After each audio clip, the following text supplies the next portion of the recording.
Guys Urdu में एक बहुत ही खूबसूरत वर्ड है जिसका मतलब होता गाइस जिसके कई मतलब होते हैं।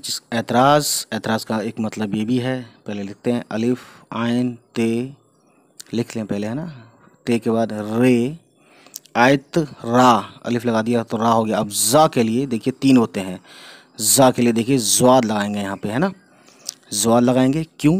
क्योंकि देखिए यहाँ पे उर्दू में ज़ के लिए एक तो ये होता है दैट जे, जाल, या फिर ये खुद ज़्वाद जो यहाँ पे अभी हमने लगाया है।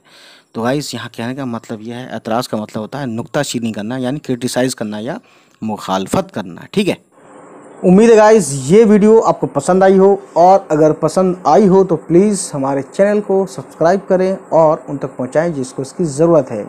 चलिए फिर मिलते हैं आपसे। बाय बाय, टेक केयर, अल्लाह हाफिज़, बाय बाय।